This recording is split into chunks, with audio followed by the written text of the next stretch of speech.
Alright, you guys, I thought we'd try a 30-minute game today. I'm feeling in the mood for trying to read a bit deeper into positions and take me time, do you know what I mean? Okay, got opponent rated 1424. We are, of course, going with pawn to e4. What is this Borg? Borg defense. What is Borg defense? Borg defense is the opposite of grob, because B-O-R-G is G-R-O-B backwards. What the flying fans of... What? Okay, so we need to take our time. This is the point. And this is good, because we have 30 minutes. Okay, so Laughing Boy here is defending his pawn with his queen, okay? Because after that... Woody, please don't do that. After that, after I moved my d-pawn, my bishop is looking at this pawn. Okay, now the tempting move here is knight to f3. One must ask oneself what would happen if he pushes the pawn, or can he defend the pawn any other way? Well, he can add a bishop, he can add another pawn. Is that the right move? Well, we just don't know. Bishop d3 is a move. Knight c3. I don't want to be lured into running after this little pawn, right? At the expense of good old-fashioned principal play. Where does this bishop belong? Right now he's built a little bit of a hill with his light squares. Does my bishop belong on d3? I'm not going to play anything crazy like queen h5, am I? Then he can't move his pawn, but he can defend with bishop here, he can defend with bishop here. We're not going to do any of that nonsense. Okay, how about knight c3? Is there anything wrong with this? Well, it means the bishop can come out to b4 and pin it, but so for that reason, I'm just going to play bishop d3. We're really going to take our time here. Our opponent is playing some stupid-ass attack in a 30-minute game. Well, I say attack. Some dumb-ass opening. Maybe this will be a dumb-ass opening video. That would be good. Punishing dumb-ass openings slowly and painfully would be great. But first, we have to get the job done. And I'm not impressed. Okay. So, we have bishop g7. My first instinct is c3. Yeah, make that bishop bite on granite for the rest of the game. My knight will find its way into the game through other means. This is not a problem. Bishop e3. I don't know. I mean, my bishop's a little bit overqualified for the job of defending a pawn. I'm going to push this. There are other advantages to this. Okay, one is it blocks off this diagonal here towards my king. Other one is opens up queen. Happy days. Okay. Now this bishop's now looking for a job because this bishop wants to come out into the board before my knight can come to d2. The other thing we might consider is should my knight come into the board via a3, maybe c4. And we just don't know. So I can't take this pawn yet. It's still defended by the queen. If I play knight f3,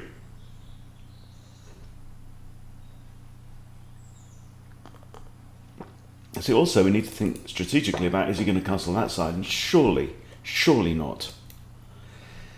Okay, if knight f3 and he pushes, he's weakened himself further.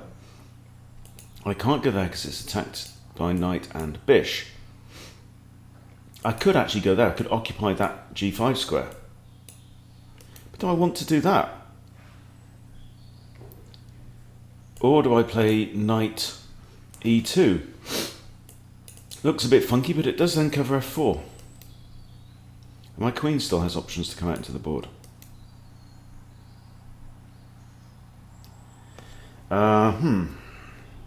If I do this, what's he going to do? Seriously, what's he going to do? Is he going to push that stupid pawn a second time? Do I want to dance back around here? I don't know. I could offer f4, but that feels really, really kind of risky. f4 takes. We've got 2 pieces developed each.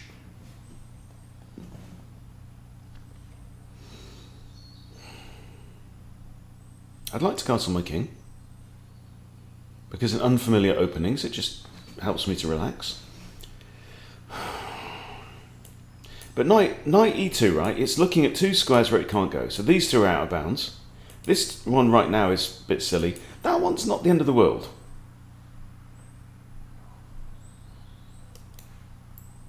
I could put my bishop there, but that feels like a really pointless move. Okay, I'm going to play knight e2. Right, you talked me into it. Knight e2. And now a6 without a flicker. Okay. My knight could come to g3. This is very possible. g3 is decent square. See, right now, this is like no, no, no for the knight. So 3 of its forward squares are no's. If he comes here, he's got that to attack the bishop. This is currently out of bounds, and that's not very good either. So it's not really improved, is it? Let's castle the king. Trying to play principled. This is a pawn setup that I'm quite familiar with. I play this against, you know, moderns and pits and stuff like that.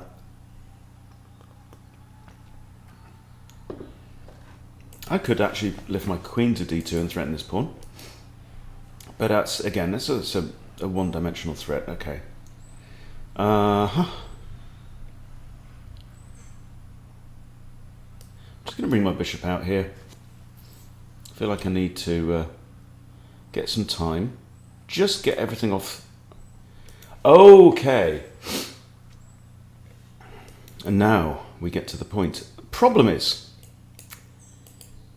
e takes f5. E takes f5. And suddenly we've got a really exposed king. Don't want to allow this. I'm taking the pawn. I'm taken. Look at that.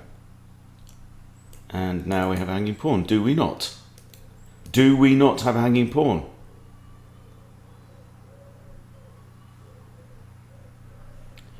Okay, if I take this, then this bishop's undefended, this bishop's undefended. He can't attack both at once. I'm getting rid of that pawn. 100%.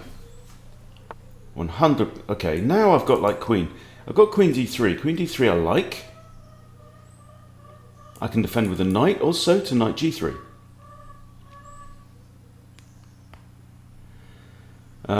Both decent moves. There's nothing wrong with getting the queen off the back rank. Knight can't go there and attacker, knight can't go there and attacker. I'm doing it. Right, I'm up a pawn.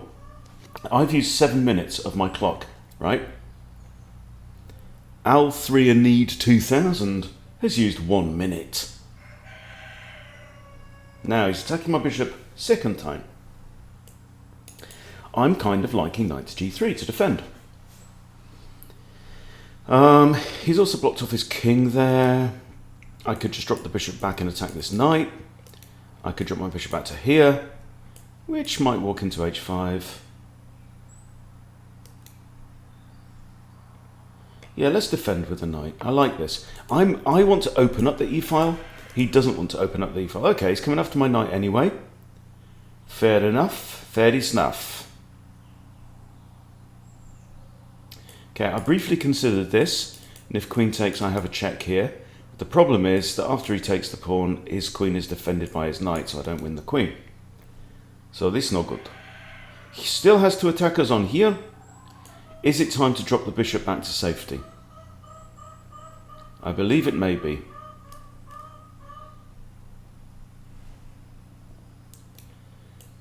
Can't take that, can I? I take that, queen takes. No. Pointless. This point in time, I'm up a pawn, I've got a castle king, he doesn't. So, what's wrong with this move now? See, a lot of people go immediately, let's retire. There's no good, rook takes. But this is playable, right? Knight takes, bishop takes. I've removed his knight from the e-file. I think that's preferable, and there's no pawn here or here that can bother my knight. This is actually kind of an outpost. Take back. And now I'm getting ready to put a rook on e1. Oh, he's castled. He's castled to nowhere at all. Knight here, surely. I mean, what's wrong with that other than the fact that it drops my bishop? But even knight here, knight, f3. Okay, do we just trade off? Or do we just drop back here and attack this knight with the pinned rook behind it? Why not? Okay, now, black's big problem now is he's got a naked king. Look, I've got Bush, Bash and Bosh. Freddie, Gary and Harry are all busy in the defense of the king. Okay, this is kind of forcing. I can't take the knight because he takes my queen, and then even if I take his rook, he takes my rook. So this does not work.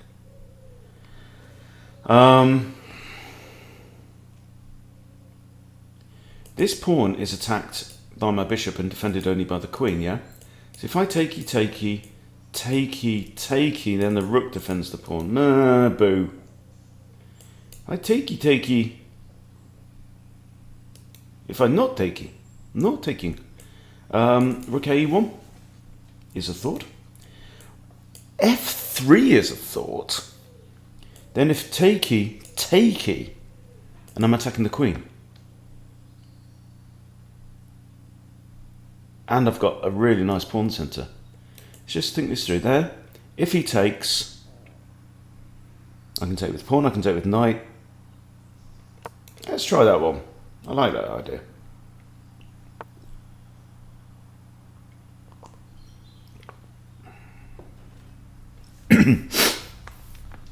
Knight is still undefended, but my queen is pinned, so I can't do much there. I have a check though.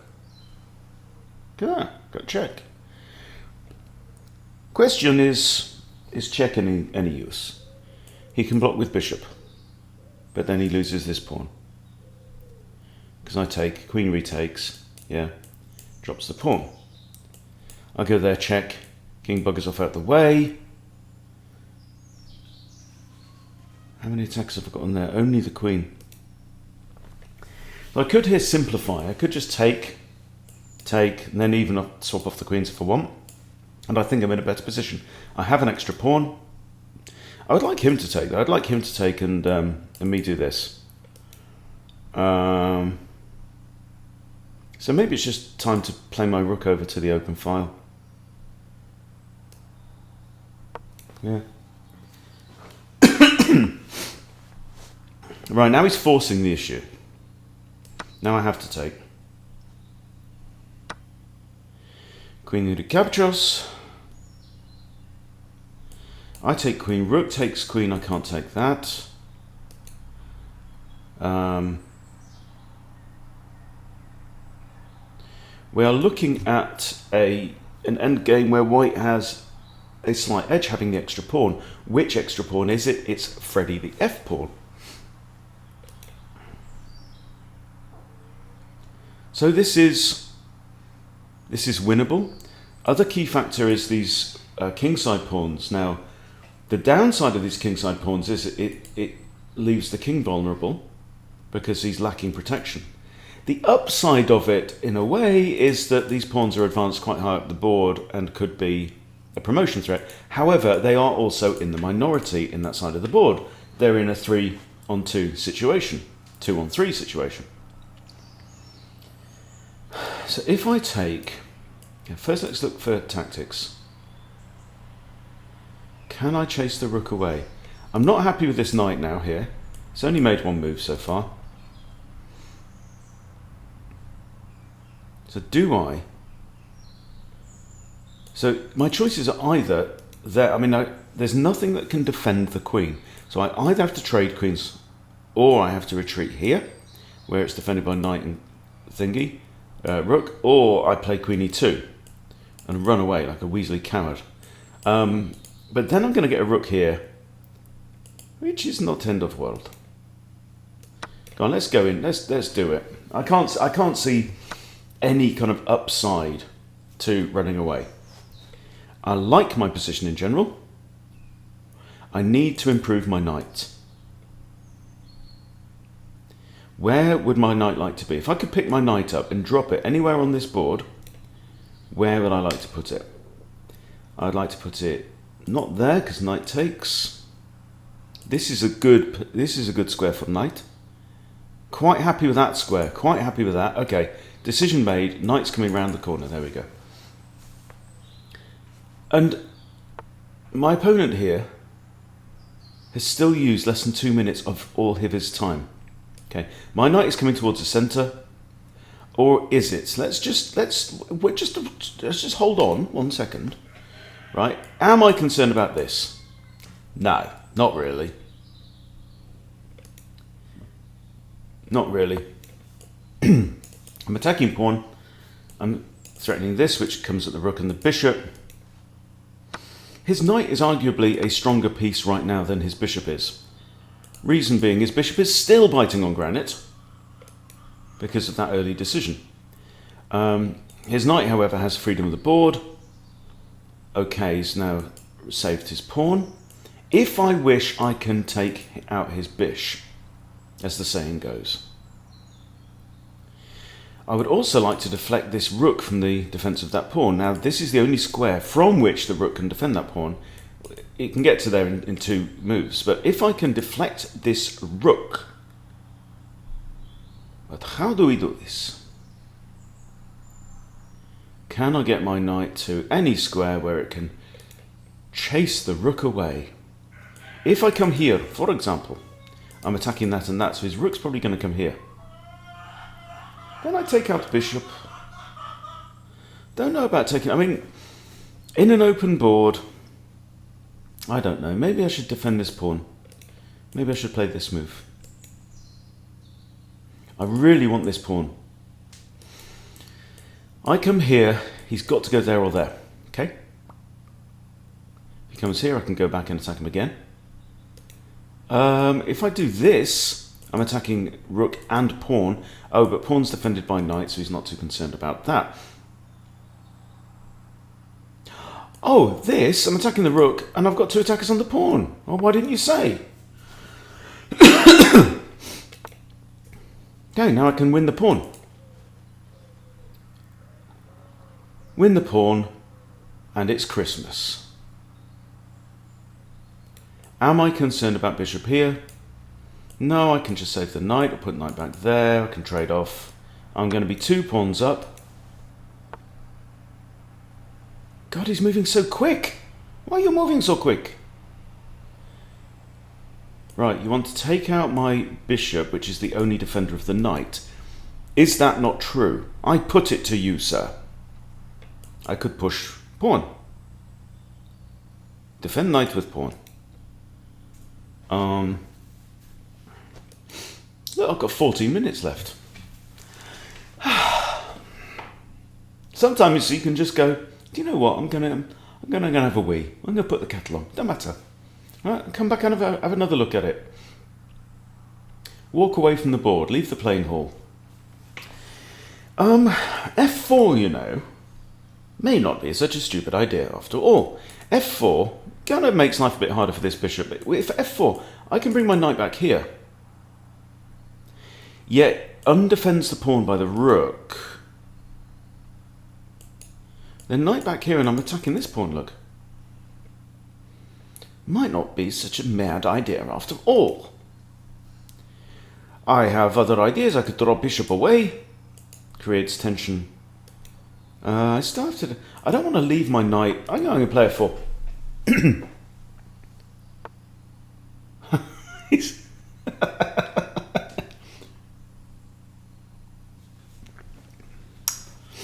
Bloody hellfire right now. Right, what is going on here with this laughing boy here? Okay, knight is defended by pawn. He's not going to take a pawn and give up his rook. That would be stupid. He's not going to take a bishop and give up the exchange. That would be stupid. What's he doing? Is there anything wrong with rook f3, rook h3? attacking pawn. Pawn can't do anything. He can't defend it.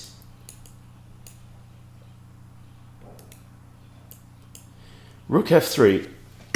Also threatening to come here. I like it. I have to tell you, mate, I like it. I like it a lot. I like it a lot. Right, rook here. Now this does leave this rook undefended. It's an important thing, man. Maybe I'll put my king here, rook here, I don't know. Maybe I'll drop my bishop back and put the question to this rook. I'm 2 pawns up. Equal exchange is not a bad thing. Drop bishop back, okay? He either gives up the open file to yours truly,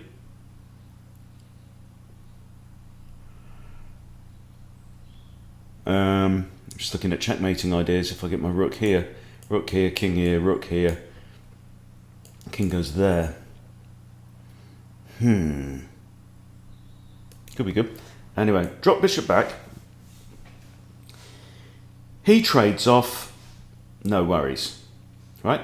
Drop bishop back. He goes here, no worries. What else can he do if I drop my bishop back? I feel like it's right. I feel like separating my rooks at this point when there's no... Like, I can't play rook g3 because of this pawn in the way, right? This pawn is not the game ender, is it? Okay, so we're doing this move.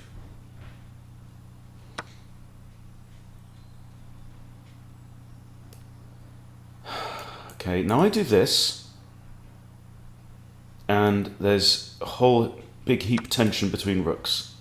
He's got to trade a rook. Both of his rooks are undefended, so the only thing he can do is to trade one of them. Now, question, Raymond, is do I take with the king and leave rook tension? Then if he does this, I have to kind of shuffle away with my king. Or do I take with the rook?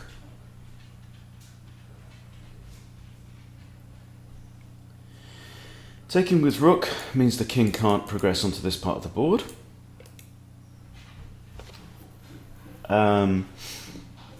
What does my bishop want to do from here?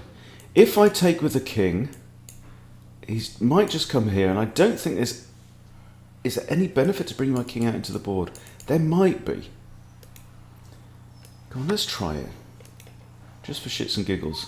I bet he's just going to do this, because he's only thinking for 4 seconds a move. Of course he is. Right. Now, I'm not worried about... I don't think this is bad. My concern is that bringing my king out into the board at this point in time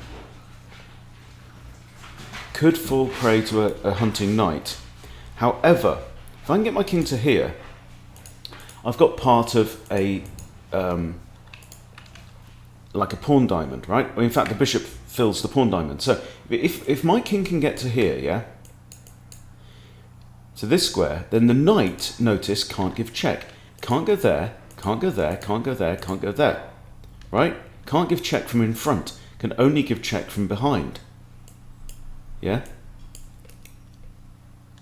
So I'm thinking I may be able to get away with this move. Let's try it.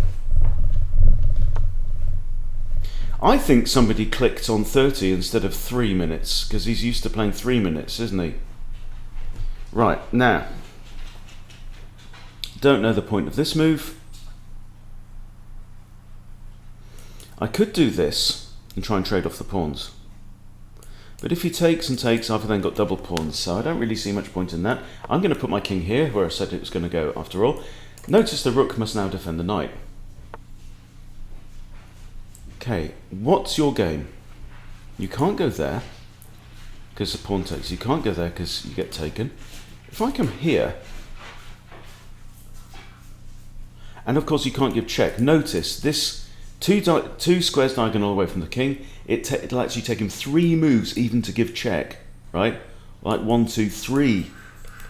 This king is a long way from that knight in chess terms. Okay, I'm very tempted to play this move, just to force off the rooks. If I can force off the rooks, I think my bishop will have a jolly good time. Okay, not even going to give it a second thought. Off comes the rooks. Okay, now, this is the key thing. I have a passed pawn. right? My king wants to come and nab this pawn here. This is my job. The knight has a good outpost on this square. Do I put my bishop here? Yeah. If I can take out this pawn, I'm happy. If I can take out the knight, I'm winning. I'm simply winning. Okay. 27 minutes 20. He spent 2 minutes 40. Right. I take knight. If he takes pawn, I get the bishop. I get this pawn, I win. I take knight. He has to take the bishop.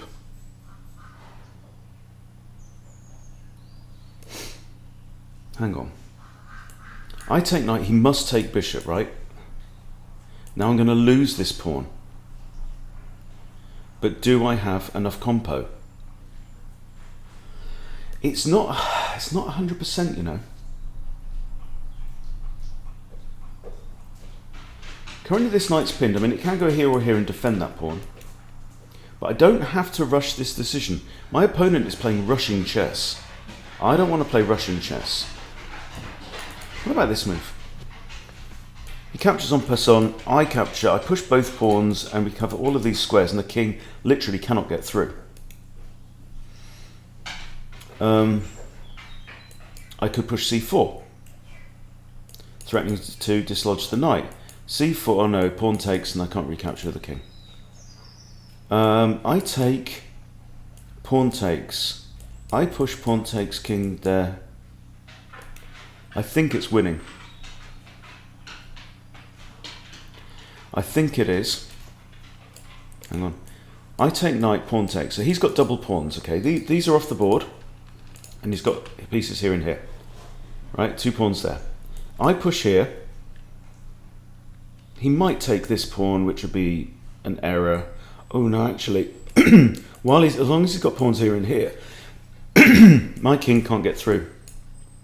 Got to go all the way around and grab this pawn, which maybe is the way to win.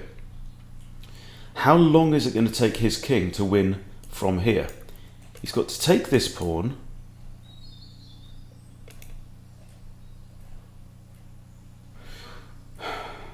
Okay, do it in battle. He takes here. I push. Okay, and now I think I simply romp home. Okay, there's nothing he can do. I come here, it's got 1, 2, 3, 4, 5, 6 moves to get a queen. Okay, now we've been doing this in our foundation group in Chess Bootcamp. King and pawn versus king. My king is in front. These are the key squares for the pawn, which is on the 4th rank. Therefore, if my king can be on any of those squares, I win. Therefore, I win. Check. Horizontal opposition. King cannot enter. And now we have the red carpet, and I win the game. Thank you very much. Checkity-doo-dah, you've got to move out the way. I have a queen. Boom, king. Now I have a pawn. Bang. Smack, wallop. Now I have another pawn. Ha.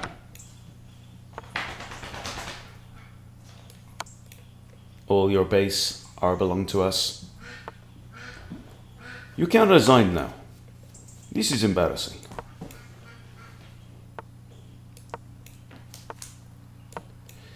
Movie quote. Okay, and we just have to be careful not to stalemate our opponent. If I go here, I get a queen with check. Ha ha ha ha ha. Boom. Right.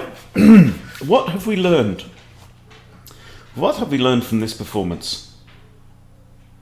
Well, the big lesson we've learned is if you're going to play a 30-minute game of chess, play a bloody 30-minute game. Don't try and don't play it in 3. Bloody hell.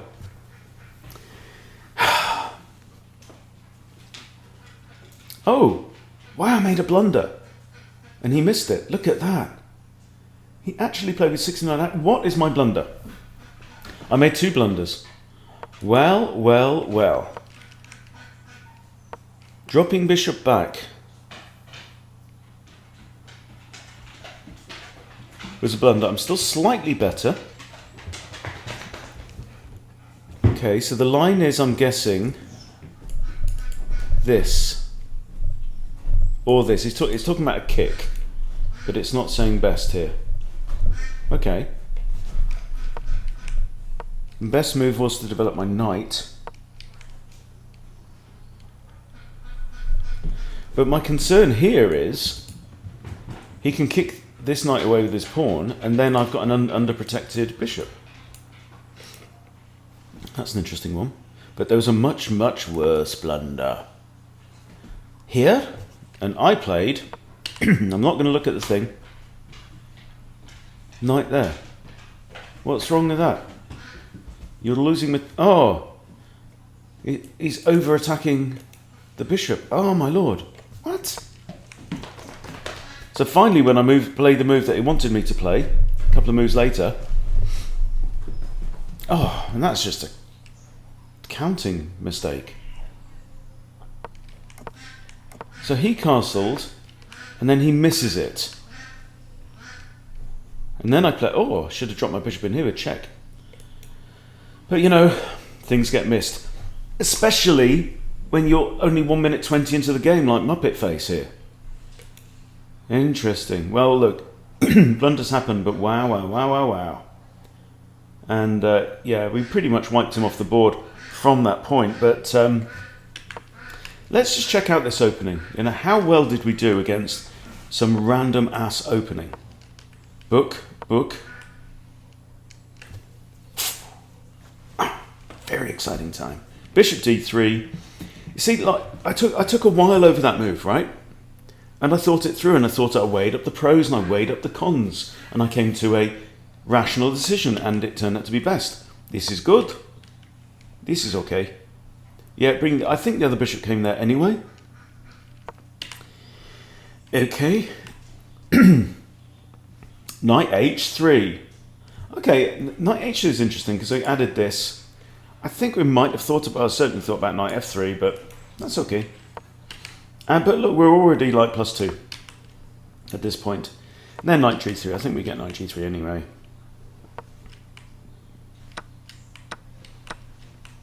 Yeah, and that's it. Only really from this point, you know, if he hadn't been rushing, and if he'd have managed to grab the free piece here, then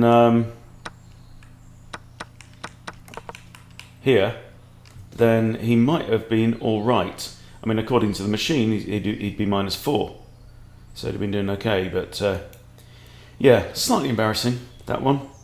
And you know, we did see this pin on the knight as well, but just need to wake up slightly more.